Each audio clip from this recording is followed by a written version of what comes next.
Now, I believe that you joined Rotary International because of the mission to provide service to others, to promote integrity, to advance world understanding, goodwill, and peace through the fellowship of business, professional, and community leaders. That's your mission.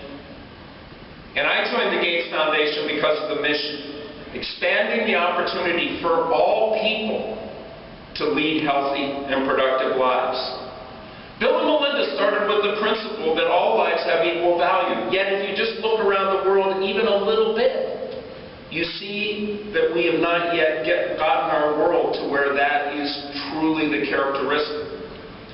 Melinda was inspired by a reflection from Mary Gates, that's Bill's mom, on the eve of her wedding to Bill. The letter said, "To whom much has been given, much is expected."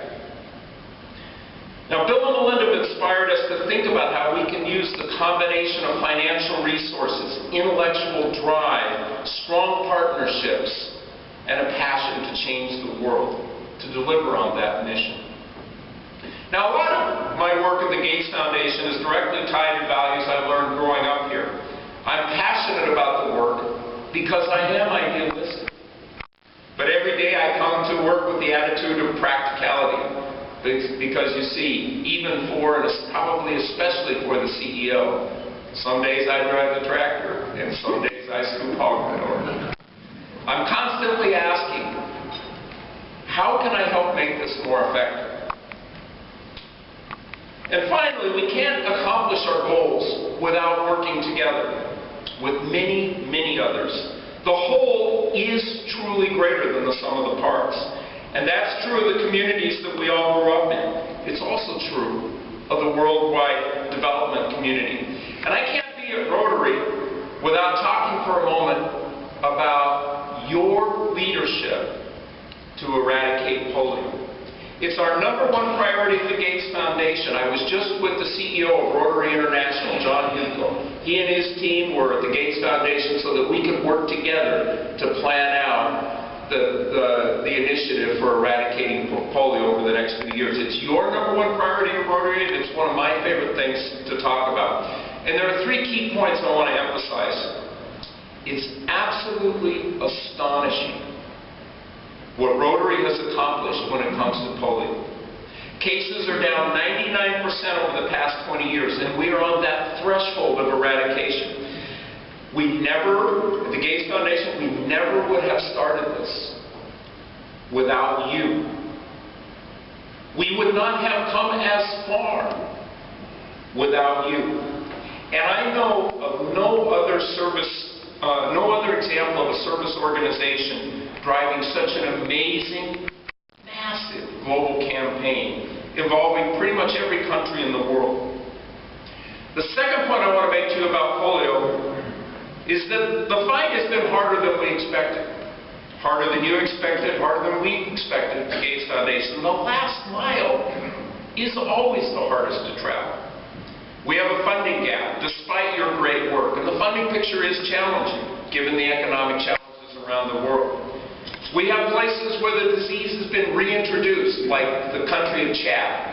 And Bill Gates will be in Chad later this month to speak with those leaders about how to turn that situation around. We have places where we have run campaign after campaign and we keep missing children, like Nigeria, where I'm going to be with Bill in just 10 days so that we can talk to them and Rotary leaders there about what can be done to turn that situation around. This is already one of the biggest, furthest reaching health campaigns in history.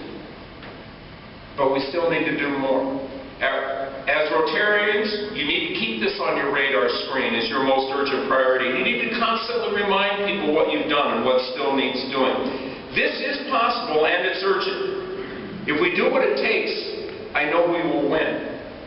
I want to share a little story with you. Last year, I was in India. I met a 2-year-old girl who had contracted polio in January.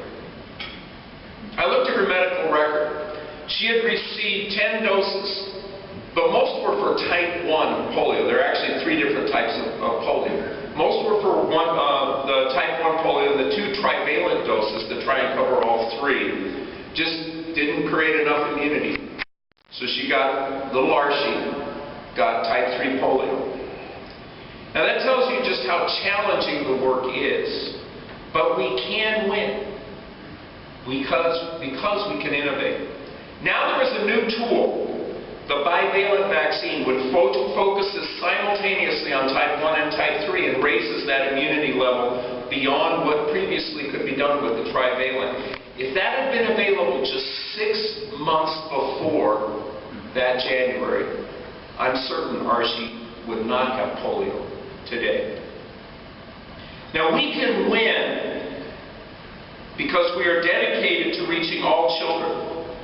Just this month, we celebrated a full year without a case in Bihar, the toughest state in India. This is an enormous milestone. And if we can beat the virus in Bihar, we can beat it anywhere.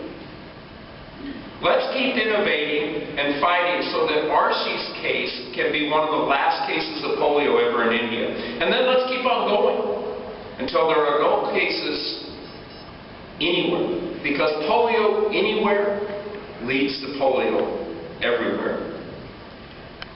If we keep on going, it will save so many children's lives, it will invigorate the world, and it shows everyone the amazing mission and persistence of Rotary International and its 1.2 million members. So again, I want to thank you for all that you represent and for our partnership with the Gates Foundation and Rotary International to eradicate polio. Thank you.